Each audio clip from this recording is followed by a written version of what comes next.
কট্টর হিন্দুত্ববাদী ইসকন তারা আমাদের দেশকে বিভিন্নভাবে টার্গেট করে আজকে যুবক যুবতীদেরকে তারা বিভিন্ন অশ্লীল কাজে ব্যবহার করে এই দেশ থেকে আদর্শিক চেতনাকে মুছে দিতে চায়। ঠিক কিনা বলেন? আমরা বলতে চাই এই বাংলাদেশ পৃথিবীর দ্বিতীয় বৃহত্তম মুসলিম দেশ। এই দেশ হচ্ছে অদ্বিতীয় দেশ। পৃথিবীর মধ্যে এমন কোন নজির নাই হিন্দুদের মন্দির মুসলমান যুবকরা পাহারা দিয়ে তাদেরকে নিরাপত্তার বেষ্টনী ব্যবস্থা করেছে। এটা শুধু বাংলাদেশের ইতিহাসে আছে। ঠিক কিনা বলেন? বাংলাদেশ অর্ধ শতাব্দীরও বেশি সময় পর্যন্ত সাম্প্রদায়িক সম্প্রীতির উজ্জ্বল দৃষ্টান্ত বহন করে চলছে। ঠিক কিনা বলেন? আমাদের এই সাম্প্রদায়িক সম্প্রীতি বিনষ্ট করে ইসকনের মতো কট্টর হিন্দুত্ববাদীরা আজকে যুবতীদেরকে টার্গেট করে তাদেরকে দর্শন করে ব্ল্যাকমেইল করে তারা বিভিন্নভাবে আদর্শিক চেতনা মুছার জন্য তারা ইতিমধ্যে অনেক পদক্ষেপ নিয়েছে। আমরা আজকে সকলের উদ্দেশ্যে বলতে চাই, আপনাদের সন্তানদের সাথে স্কুল কলেজ ভার্সিটিতে বন্ধু বা বান্ধবী হিন্দু আছে না? তাদেরকে সতর্ক করবেন। তারা কোনোভাবে কোনো টার্গেট করে তাদেরকে যাতে করে কোনো ধরনের কোনো ফাঁদের মধ্যে ফেলতে না পারে, এখন থেকে তাদেরকে সতর্ক করবেন। হিন্দুরা এই দেশের সবকিছু তারা ভোগ করবে, তারা বসবাস করবে, তারা নাগরিক সকল সুবিধা গ্রহণ করবে, কিন্তু তাদের যে ইসকন নামক কট্টর হিন্দুত্ববাদী সংগঠন রয়েছে তারা চায় এই বাংলাদেশ যে সাম্প্রদায়িক সম্প্রীতির উজ্জ্বল দৃষ্টান্ত বহন করে চলেছে অর্ধ শতাব্দীরও বেশি সময় পর্যন্ত, এটাকে তারা ক্ষতবিক্ষত করে এই দেশকে জঙ্গি এবং সাম্প্রদায়িক দাঙ্গার একটা সুযোগ তৈরি করে আমাদের প্রতিবেশী দেশ ভারতকে খুশি করার জন্য বাংলাদেশের কিছু কাপুরুষেরা বিভিন্ন পদক্ষেপ নিয়েছে। আপনারা জানেন কিনা? ইমাম এবং খতিবদের সাথে মুসল্লিদের সাথে একটা আধ্যাত্মিক সম্পর্ক, এটা আপনারা মানেন কিনা? এই যে আপনারা আমাকে ভালোবাসেন, আমি আপনাদেরকে ভালোবাসি, আমরা কি কোন স্বার্থের কারণে করি এটা? রাসূলুল্লাহর হাদিস, মান আহাব্বা লিল্লাহ ওয়া মান আবগাদা লিল্লাহ ওয়া আতা লিল্লাহ ওয়া মানা লিল্লাহ ফাকাদ ইসতাকমালাল ঈমান। যে ব্যক্তি আল্লাহর জন্য ভালোবাসে, আল্লাহর জন্য ঘৃণা করে, আল্লাহর জন্য দান করে, আল্লাহর জন্য দান থেকে বিরত থাকে, ফাকাদ ইসতাকমালাল ঈমান, তার ঈমান পরিপূর্ণ। সুবহানাল্লাহ। তাহলে আমরা বলতে চাচ্ছিলাম খতিব ইমামদের সাথে মুসল্লিদের এবং সমাজবাসীদের সাথে আধ্যাত্মিক একটা সম্পর্ক, মাঝখানে আমাদের কোনো স্বার্থ নাই। আমরা একমাত্র একে অপরকে ভালোবাসি আল্লাহর জন্য। কার জন্য? কিন্তু এটাও অনেকের সহ্য হয় না। ঠিক কিনা বলেন? আপনারা দেখেছেন গাজীপুরে একজন খতিবকে ইসকন বিভিন্নভাবে তাকে ব্ল্যাকমেইল করে তাকে বিভিন্নভাবে হুমকি দেওয়ার চেষ্টা করেছে। সর্বশেষ ওনাকে পঞ্চগড়ে পাওয়া গেছে, ওনাকে গুম করে ফেলেছে। আমরা যদি এখন সচেতন না হই তাহলে আমাদের জন্য এর ভয়াবহ পরিণতি ভোগ করার জন্য এখন থেকে প্রস্তুত থাকতে হবে। সুতরাং আমরা বলতে চাই ইসকন এটা শুধু বাংলাদেশে নয়, এটা প্রায় 20-30টারও উপরের দেশের মধ্যে এটা নিষিদ্ধ সংগঠন। তাহলে আমাদের পৃথিবীর দ্বিতীয় বৃহত্তম মুসলিম দেশ বাংলাদেশের মধ্যে এটা কেন নিষিদ্ধ হবে না? এই ইসকনের বিরুদ্ধে আমাদেরকে সচেতনতা অবলম্বন করতে হবে, আমাদের সন্তানদেরকে সজাগ এবং সচেতন করতে হবে। বিশেষ করে এখন তারা মুসলিম যুবতীদেরকে টার্গেট করে বিভিন্নভাবে প্রেমের ফাঁদে ফেলে বিভিন্নভাবে কুপ্রস্তাব দিয়ে তাদেরকে বিভিন্নভাবে হেনস্থ করে এবং তাদের জীবন ধ্বংস করার জন্য তারা পায়তারা করছে। এবং ইসকনের পক্ষ থেকে কোটি কোটি টাকা এক্ষেত্রে ইনভেস্ট করা হচ্ছে। তাহলে আমি বলতে চাচ্ছিলাম যতদিন পর্যন্ত আমরা রাসূল করিম সাল্লাল্লাহু আলাইহি সাল্লামের সুন্নাহ আমরা জীবনের মধ্যে ধারণ করতে পারবো না, ততদিন পর্যন্ত এইভাবে বিভিন্ন অ্যাঙ্গেলে আমাদেরকে বিজাতিরা বিভিন্নভাবে নিয়ন্ত্রণ করার চেষ্টা করবে। ঠিক কিনা বলেন? যদি আমরা সাহাবায়ে কেরামের মতো উদ্দীপ্ত ঈমান নিয়ে রাসূলের প্রত্যেকটা সুন্নাহকে ধারণ করতে পারি আর জীবনের মধ্যে বাস্তবায়ন করার আপ্রাণ চেষ্টা করতে পারি, কে আছে আমাদেরকে ঠেকাবে? আমরা দেখেছি পৃথিবীর মধ্যে যারাই মুসলিম উম্মাহকে ধ্বংস করার জন্য বারবার চেষ্টা করেছে, আল্লাহ তাআলা বারবার তাদেরকে মাটির সাথে নিঃশেষ করে দিয়েছে। আজকে আমরা জানার চেষ্টা করব কি কি কারণে গোসল ফরজ হয়। আর যদি সময় কাভার হয় আমরা এই কথাও জানার চেষ্টা করব যে কিভাবে নবী করিম সাল্লাল্লাহু আলাইহি সাল্লাম ফরজ গোসল আদায় করতেন। জানার দরকার আছে না নাই? এটা এত গুরুত্বপূর্ণ যে আপনার যদি গোসল না হয় আপনার কোনো ইবাদতেই আল্লাহর দরবারে কবুল হবে না। সুতরাং এই গুরুত্বপূর্ণ বিষয়টা আমরা মনোযোগ সহকারে শেষ পর্যন্ত শোনার এবং আমল করার জন্য সিদ্ধান্ত নেওয়ার আল্লাহ তাআলা তৌফিক দান করুন। আমরা বলি আমিন।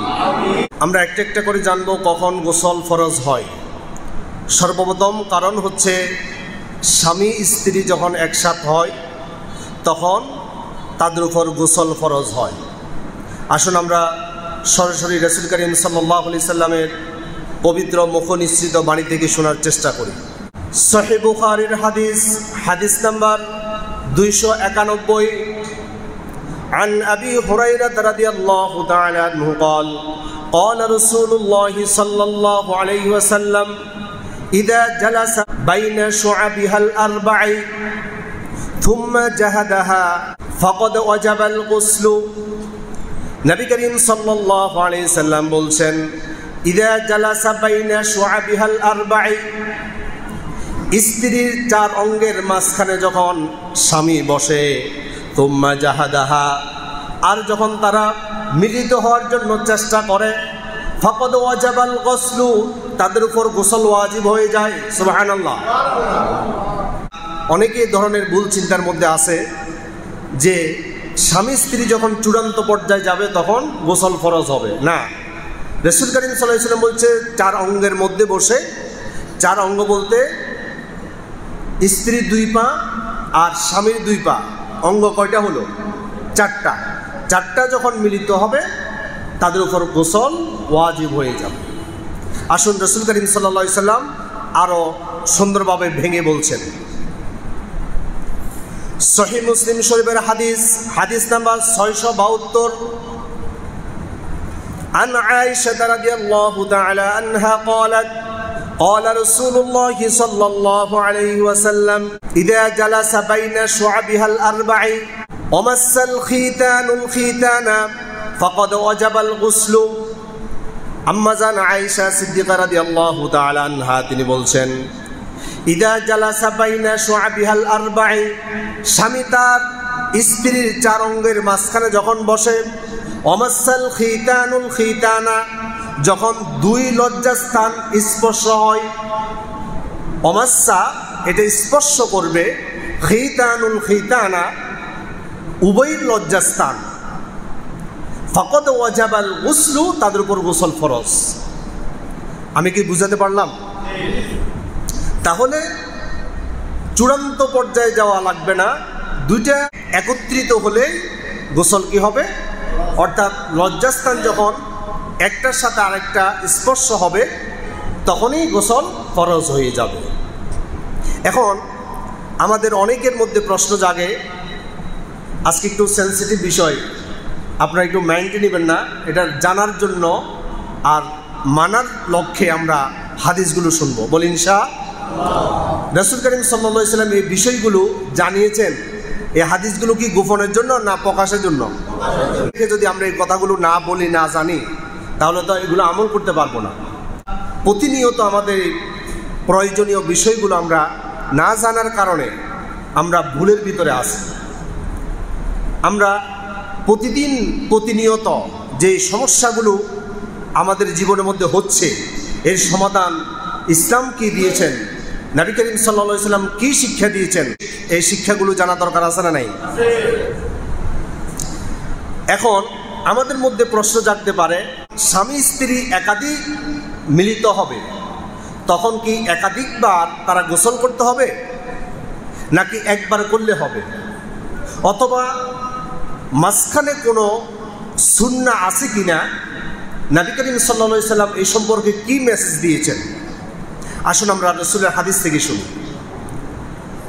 জামিউ তিরমিজির হাদিস নাম্বার 141 عن أبي سعيد الخدري رضي الله تعالى عنه قال قال رسول الله صلى الله عليه وسلم إذا أتى أحدكم أهله ثم أراد أن يعود فليتوضأ بينهما وضوءا প্রিয় নবীজি সাল্লাল্লাহু আলাইহি সাল্লাম বলছেন ইদা আতা আহাদুকুম আহলাহু কেউ যদি তার পরিবারের সাথে মিলিত হয় তার স্ত্রীর সাথে সে মিলিত হলো থুম্মা আরাদা আন ইয়াউদা সে আবার ইরাদা করলো আবার ইচ্ছা করলো সে আবার মিলিত হওয়ার ইচ্ছা করলো ফালিয়াতাওয়াদ্দা বাইনাহুমা উদুআন নবী করিম সাল্লাল্লাহু আলাইহি সাল্লাম বলছেন দুই মিলনের মাঝখানে তারা ওযু করে নেবে গোসল করা লাগবে না কথা কি বোঝা যায় একাধিক অথবা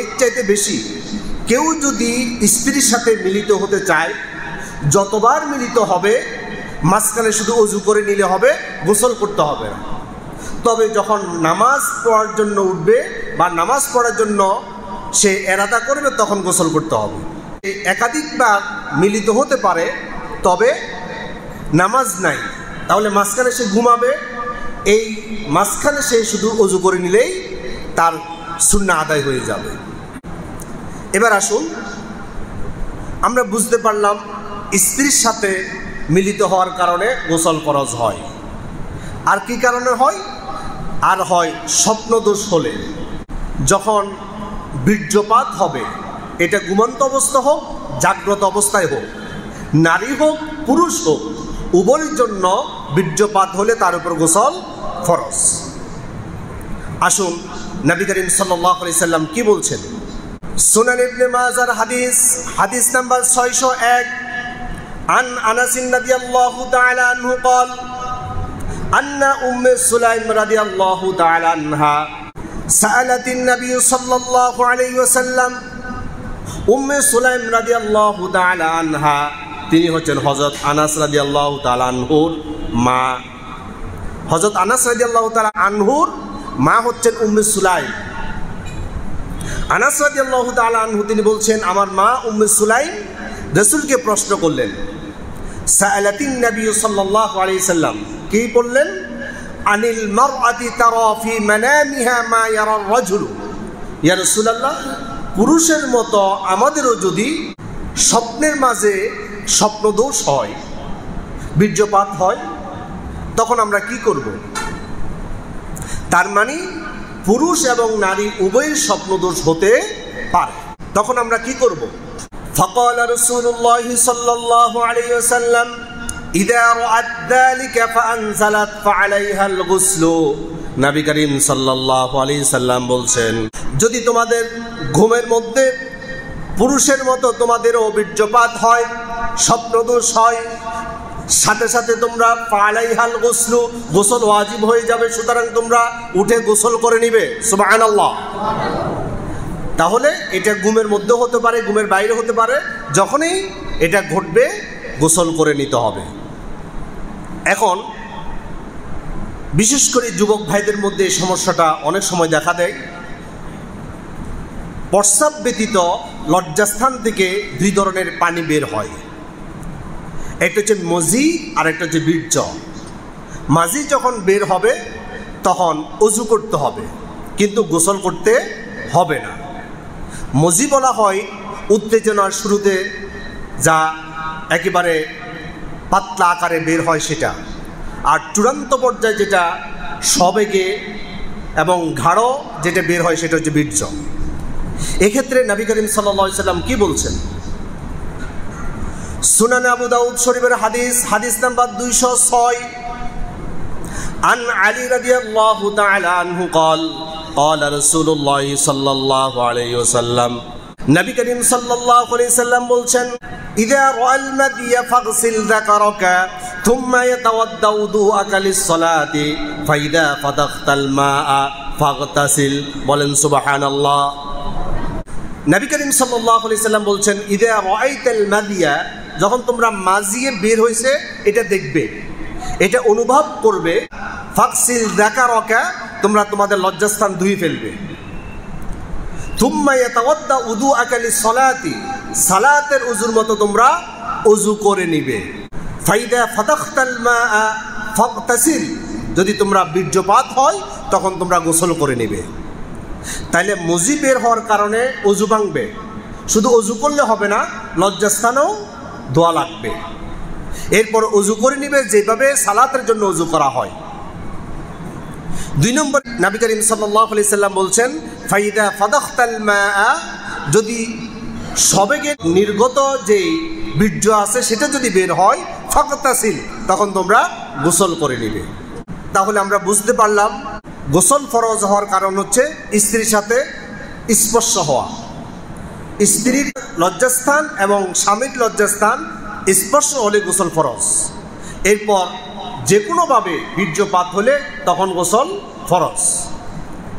এরপর আমাদের মা বোনদের হাইজ এবং নেফাসের সময় শেষ হয়, তখন তাদের উপর গোসল ফরজ। আরেকটা কথা মনে রাখবেন, আমাদের মাদের মাসিক একটা অসুখ আছে, এটাকে বলা হয় হাইজ।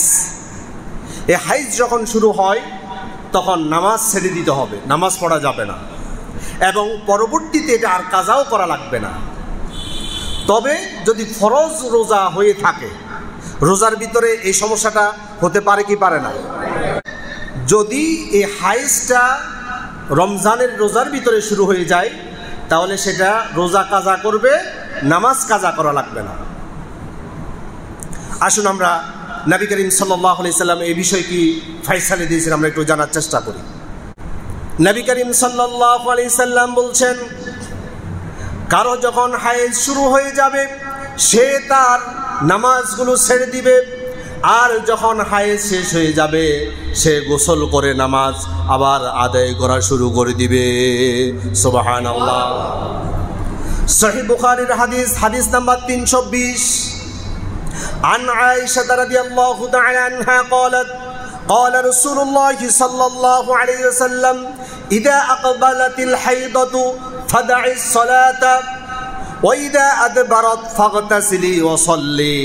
প্রিয় নবীজি সাল্লাল্লাহু আলাইহি সাল্লাম বলছেন, ইদা আকবালাতিল হাইদাতু, যখন হায়েজ শুরু হয়ে যাবে, ফাদাইস সালাতা, সে সালাত ছেড়ে দিবে। সালাত আল্লাহর পক্ষ থেকে তার উপর মাফ। সুবহানাল্লাহ। আল্লাহ তাআলা যদি পরবর্তীতে এটা কাজা করার বিধান দিতেন, আমরা কি কিছু করার ছিল? কিন্তু মাদের উপর আল্লাহ তাআলা কত ইহসান করেছেন, তারা অসুস্থ অবস্থায় যে নামাজগুলো কাজা হবে সবগুলো আল্লাহ তাআলা ক্ষমা করে দিবেন। সুবহানাল্লাহ। নবী করিম সাল্লাল্লাহু আলাইহি সাল্লাম বলছেন, ওয়াইদা আদবারাত, যখন হায়েজ শেষ হয়ে যাবে, ফাগতাসিলি, সে গোসল করে নেবে, ওয়াসাল্লি, সে নামাজ আবার আরম্ভ করবে। তাহলে হায়েজ বন্ধ হওয়ার সাথে সাথে তার উপর গোসল করা ফরজ। কথা ক্লিয়ার? এখন আমাদের কোনো মা এবং বোনদের মধ্যে এই সমস্যাটা দেখা দেয়, ওনার সবসময় ব্লিডিং হয়। এরকম কিছু অসুস্থ মা আছে না?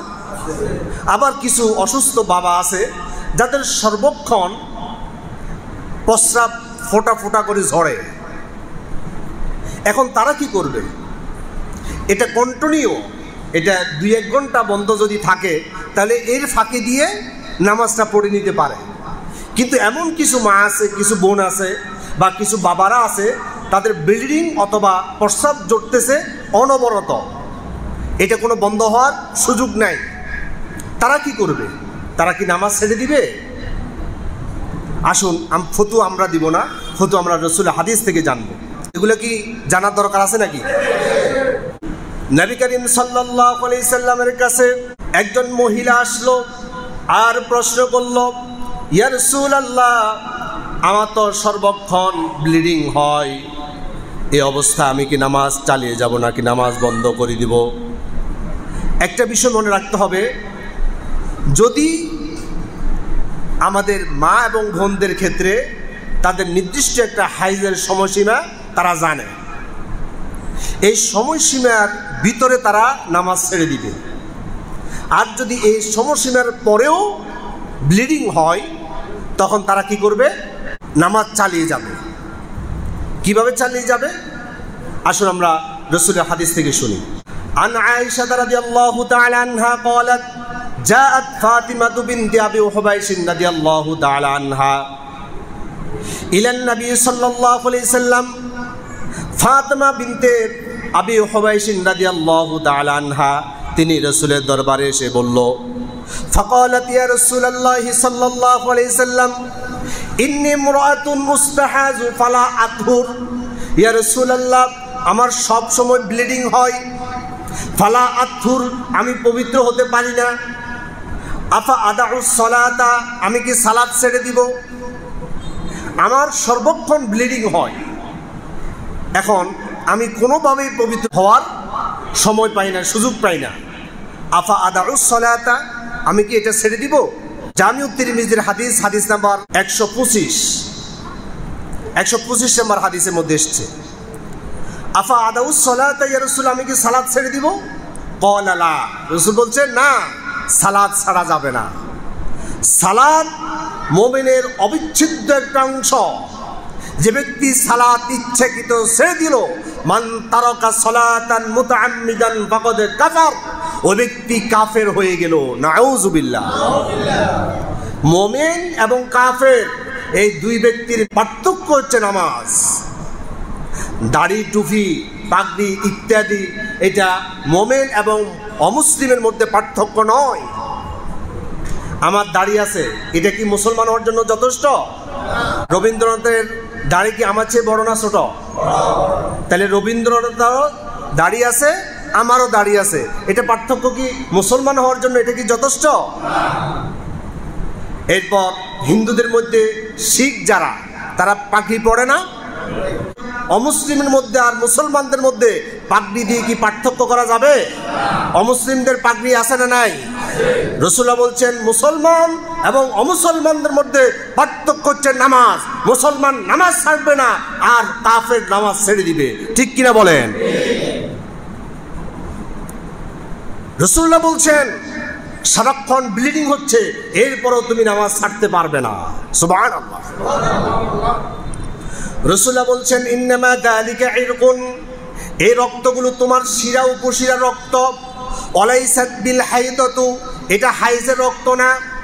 অর্থাৎ 7 দিন পর্যন্ত হাইজের রক্ত যায়, এরপর আর হাইজের রক্ত যায় না।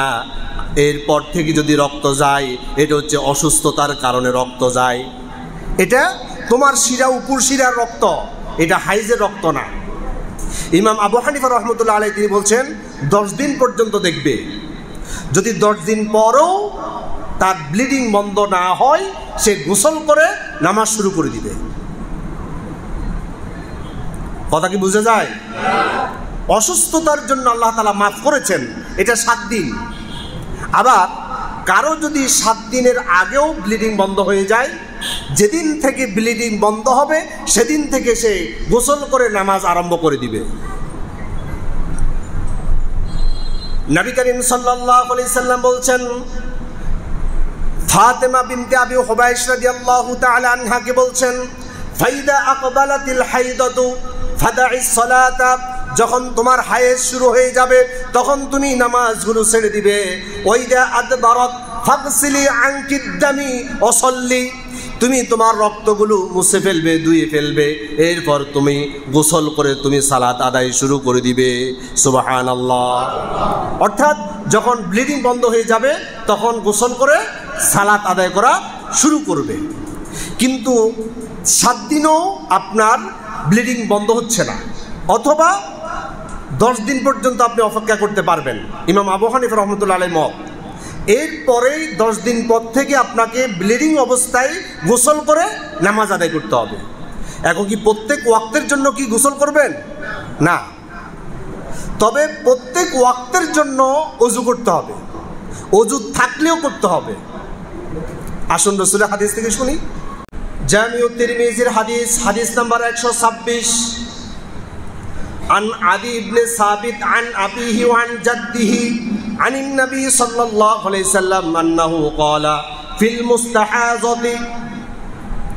আদি ইবনে সাবিত তিনি বলছেন, আন আবিহি, আমি আমার বাবা থেকে, ওয়ান জাদ্দিহি, আমার বাবা আমার দাদা থেকে, রাসূল করিম সাল্লাল্লাহু আলাইহি সাল্লাম থেকে তিনি হাদিস বর্ণনা করছেন, আনিন নবী সাল্লাল্লাহু আলাইহি সাল্লাম আন্নাহু ক্বালা ফিল মুস্তাহাদাতি, নবীজি সাল্লাল্লাহু আলাইহি সাল্লাম হায়েজের কারণে অসুস্থ নারীদের ব্যাপারে রাসূলুল্লাহ বলছেন, তাদাউস সালাতা আইয়ামা আকরাইহা আল্লাতী কানাত তাহিদু ফিহা, যতদিন সে অন্যান্য মাসে অসুস্থ থাকতো ওই দিনগুলো সে পূর্ণ করবে। অর্থাৎ হাইজ যখন থেকে সে অসুস্থ হয়ে গেল, এর আগে তার একটা হাইজের সীমারেখা সে জানে কি জানে না? তাহলে যে মা অথবা বোন আগে অসুস্থ অবস্থায় যে কয়দিন ব্লিডিং হতো ওই কয়দিন তিনি পূর্ণ করবেন। রাসূল সাল্লাল্লাহু আলাইহি ওয়াসাল্লাম বলছেন, তাদাউস সালাতা আইয়ামা আকরাইহা আল্লাতী কানাত তাহিদু ফিহা, তিনি তার আগের সময়সীমাগুলো পূর্ণ করে এরপরে তিনি জানে তিনি অসুস্থ, তিনি সবসময় ব্লিডিং অবস্থায় থাকবেন, এই জন্য তিনি কী করবেন, তিনি যে কয়দিন অসুস্থ আগে ছিল ওই কয়দিন পূর্ণ করে এরপর থেকে তিনি গোসল করে নামাজ শুরু করে দিবেন। থুম্মা তাগতাসিলা, তিনি অতঃপর গোসল করবে। আগে তিনি অসুস্থ দিনগুলো পূর্ণ করবে, থুম্মা তাগতাসিলু, এরপর তিনি গোসল করবে। এরপর অতাতাওয়াদ্দু ইনদা কুল্লি সালাতিন, প্রত্যেক সালাতের জন্য একটা একটা ওযু করবে। কুল্লি সালাতিন, প্রত্যেক সালাতের জন্য। অর্থাৎ আপনি যোহরের সালাতের জন্য ওযু করলেন, ওযু করার সাথে সাথে ব্লিডিং শুরু হয়েছে অথবা আপনার প্রস্রাব ঝরা শুরু হয়েছে, আপনার ওযু ভাঙবে না যতক্ষণ আপনার যোহরের ওয়াক্ত শেষ হবে না। সুবহানাল্লাহ বলেন। কথা ক্লিয়ার? তাহলে আপনার প্রস্রাব জুটতেছে অথবা কোনো একজন মায়ের ব্লিডিং হচ্ছে, উনি ওনার ব্লিডিং হওয়ার ক্ষেত্রে অসুস্থতার দিনগুলো পূর্ণ করে এরপরে তিনি গোসল করবেন আর প্রত্যেক ওয়াক্তের জন্য আলাদা আলাদা ওযু করবেন। ধরুন আপনি আসর নামাজ পড়লেন, মাগরিব খুব কাছাকাছি, এখন আপনার ওযু আছে না, এরপরও আপনাকে ওযু করতে হবে। তাহলে এটা অসুস্থ ব্যক্তির জন্য। রাসূল সাল্লাল্লাহু আলাইহি ওয়াসাল্লাম বলছেন, অতাতাওয়াদ্দু ইনদা কুল্লি সালাতিন ওয়া তাসুমু ওয়া তুসাল্লি, যদি সেই রমজান মাসে অবস্থায় থাকে তাহলে সে সিয়াম শুরু করে দিবে, রোজা শুরু করে দিবে, ওয়া তুসাল্লি এবং সালাত আদায় করা শুরু করে দিবে। আল্লাহ তাআলা বুঝার আমল করার তৌফিক দিক, আমরা বলি আমিন। তাহলে এই কথা তারা বুঝে যাচ্ছে, কেউ যদি বলে আমার প্রস্রাব ঝরে এই জন্য আমি নামাজ পড়তে পারি না, এই আর্গুমেন্ট কি গ্রহণযোগ্য? বুঝতে হবে তিনি অলসতা করে নামাজ ছেড়ে দিচ্ছেন, তাহলে নামাজ পড়তেই হবে। এখন আসুন, এরপর কি কারণে আর গোসল করতে হয়? আরেকটা কারণ হচ্ছে মা এবং বোনরা যখন সন্তান প্রসব করে তখনও তাদের ব্লিডিং হয়। এটার সময়সীমা হচ্ছে 40 দিন। 40 দিন পর্যন্ত তার উপর নামাজ আল্লাহ তাআলা শিথিল করে দিয়েছেন। নামাজ না পড়লেও আল্লাহ তাআলা কোনো গুনাহ তার আমলনামায় লিখতে দিবেন না। সুবহানাল্লাহ। নামাজ ছেড়ে দিবে। আসুন আমরা রাসূলের হাদিস থেকে শুনি। সুনান ইবনে মাজার হাদিস, হাদিস নাম্বার 648। আন উম্মে সালামা রাদিয়াল্লাহু তাআলা আনহা ক্বালাত, كانت النفساء على عهد رسول الله صلى الله عليه وسلم تجلس 40 يوما। উম্মে সালামা রাদিয়াল্লাহু তাআলা আনহা তিনি বলছেন, রাসূল করিম সাল্লাল্লাহু আলাইহি সাল্লামের সময় তাজলিসু 40 ইয়াওমান কানাতিন নুফাসাউ, আমরা যখন নেফাস অবস্থায় থাকতাম, হাইজ বলা হয় 7 দিন যে মাসিক রূপ যেটা আছে সেটা, আর সন্তান প্রসবের পরে যে সময়টা পার করে এটাকে বলা হয় নেফাস। কানাতিন নুফাসাউ আলা আহদি রাসূলিল্লাহি সাল্লাল্লাহু আলাইহি সাল্লাম, রাসূলের জমানায় আমরা নেফাসের সময় অতিক্রম করতাম। তাজলিসু 40 ইয়াওমান, 40 দিন। কয় দিন? 40 দিন পরে কারো যদি ব্লিডিং হয় তার জন্য আগের মাসালা, প্রথমে গোসল করে নিবে, এরপর থেকে প্রত্যেক সালাতের জন্য প্রত্যেক ওয়াক্তের জন্য একটা একটা ওযু করবে আর সালাত কন্টিনিউ করবে। যদি রমজান মাস পড়ে যায় সালাতের সাথে সে রোজাও কন্টিনিউ করবে। তাহলে হাইজ এবং নেফাস থেকে পবিত্র হওয়ার পর গোসল করতে হবে। মৃত ব্যক্তিকে যারা গোসল দিবে তাদের উপর গোসল ফরজ। যে ব্যক্তি গোসল করাবে সে ব্যক্তি গোসল করে নিবে। আবার মৃত ব্যক্তিকে কেউ আবার ধরাধরি করে না, যারা ধরাধরি করে তারা ওযু করতে হবে। আসুন আমরা সরাসরি হাদিসটা শুনি। সুনান আবু দাউদ শরীফের হাদিস নাম্বার 3161। عن أبي هريرة رضي الله تعالى عنه قال قال رسول الله صلى الله عليه وسلم من غسل الميت فليغتسل ومن حمله فليتوضأ। যারা মৃত ব্যক্তিকে গোসল করাবে ফালিয়াগতাসিল, তারা নিজেরাও পরবর্তীতে গোসল করে নিবে। ওমান হামালাহু, যারা বহন করে নিবে, খাটিয়ার মধ্যে নয়, এমনি সরাসরি শরীরের মধ্যে হাত দিয়ে দরাদরি করে নিবে, তারা পরবর্তীতে ফালিয়াতাওয়াদ্দাউ, তারা ওযু করে নিবে। তাহলে মৃত ব্যক্তিকে বহনকারীরা ওযু করবে, গোসল যারা দিবে তারা আবার নিজেরা গোসল করে নিবে। কোনো অমুসলিম যদি ইসলাম গ্রহণ করতে চায় তাকে আগে গোসল করে আসতে হবে। আসুন আমরা রাসূলের হাদিস থেকে শুনি। সুনান আবু দাউদ শরীফের হাদিস নাম্বার 355। আন কাইস ইবনে আসিম রাদিয়াল্লাহু তাআলা আনহু قال আতাইতুন নবী সাল্লাল্লাহু আলাইহি ওয়াসাল্লাম, তিনি বলছেন আমি রাসূল করিম সাল্লাল্লাহু আলাইহি ওয়াসাল্লামের দরবারে এসে হাজির হলাম। উরিদুল ইসলামা, আমি রাসূলকে বললাম ইয়া রাসূলুল্লাহ, আমি ইসলাম গ্রহণ করতে চাই। তখন ফাআমারানি আন আগতাসিল বিমাইন ওয়া সিদরিন, নবী করিম সাল্লাল্লাহু আলাইহি ওয়াসাল্লাম বলছেন তুমি বড়ই পাতা মিশ্রিত পানি দিয়ে গোসল করে আসো। বিমাইন ওয়া সিদরিন, তুমি বড়ই পাতার পানি সহকারে গোসল দিয়ে আমার কাছে আসো। এই হাদিস থেকে বোঝা যাচ্ছে কোনো অমুসলিম যদি ইসলাম গ্রহণ করতে চায় আগে তিনি গোসল করে আসবে। তবে মুহাদ্দিসে কিরামগণ বলছেন বড়ই পাতা মিক্স করে গোসল করার জন্য রাসূলুল্লাহ বলছেন এটা হচ্ছে অতিরিক্ত। বড়ই পাতার যে নির্যাস আছে, এখানে কিছু মেডিসিন আল্লাহ তাআলা এমন রেখেছেন, এটা দিয়ে আমরা মৃত ব্যক্তিদেরকে গোসল দিই। আপনাদেরকে দেয়? এটা রাসূলের হাদিস, এটা দিবেন। গরম পানির সাথে বড়ই পাতা মিক্স করে রাসূল করিম সাল্লাল্লাহু আলাইহি ওয়াসাল্লাম মাইয়াতকে গোসল দিতেন। কারণ হচ্ছে এই বড়ই পাতার ভিতর থেকে যে নির্যাস আসে গরম পানির সাথে মিক্স হয়, এটার মধ্যে অনেক উপকারিতা আছে।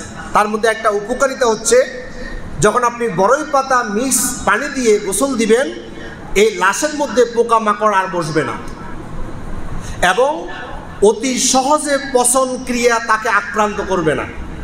সুবহানাল্লাহ বললেন না?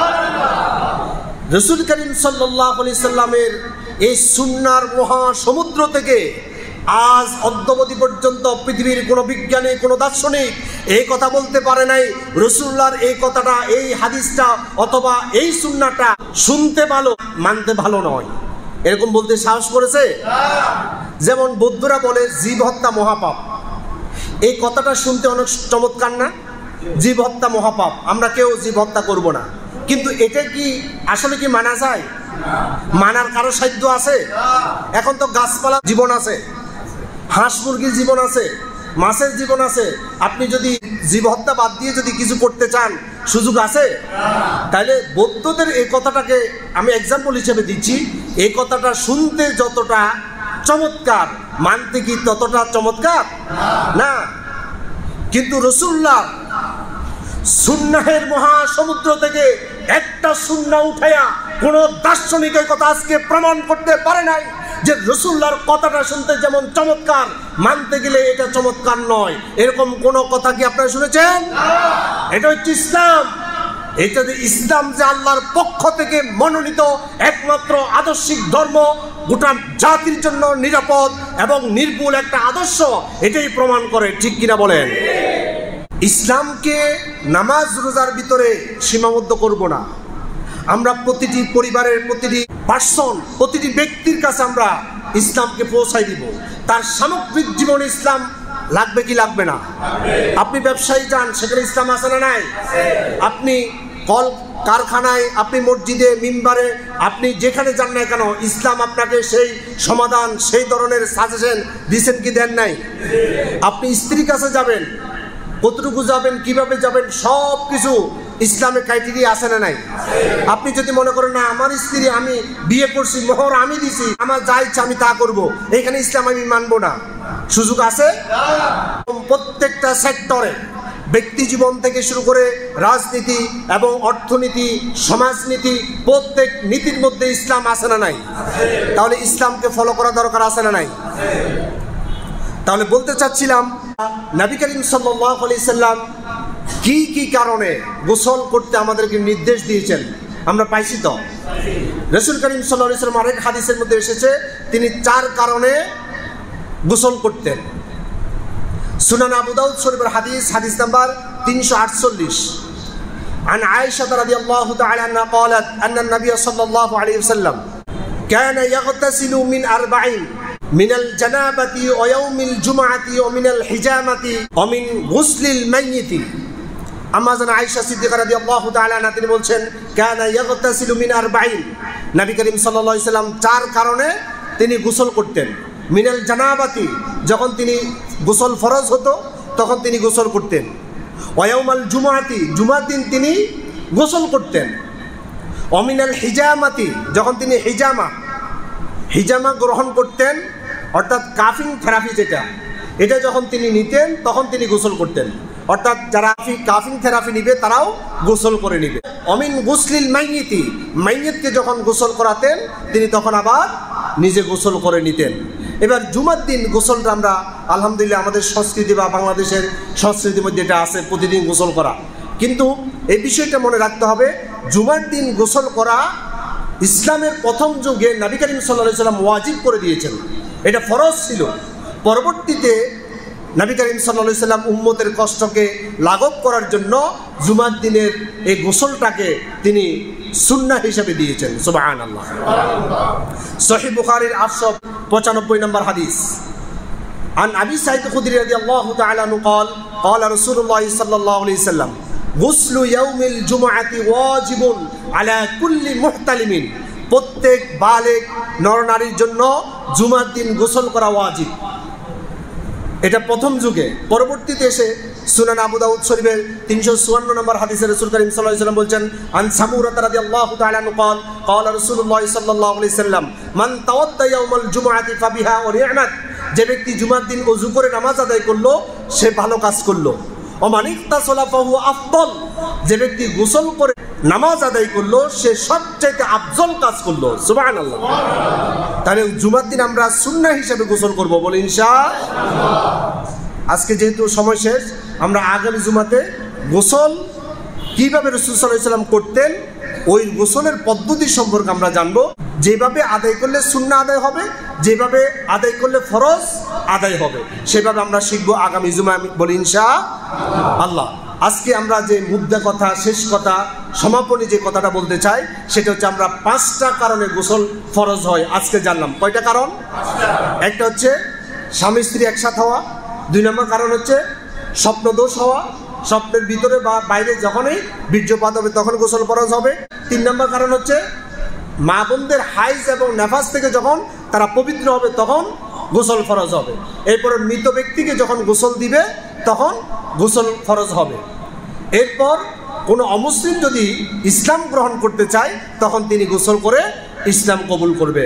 আল্লাহ সুবহানাহু ওয়া তাআলা আমাদের সকলকে এই বিষয়গুলো জেনে সুন্নাহ ভিত্তিক জীবন গঠন করার তৌফিক দান করুন। আমরা বলি আমিন। হাদা মা ইনদি ওয়াল ইলমু ইনদাল্লাহ আলাইহি তাওয়াক্কালতু ওয়া ইলাইহি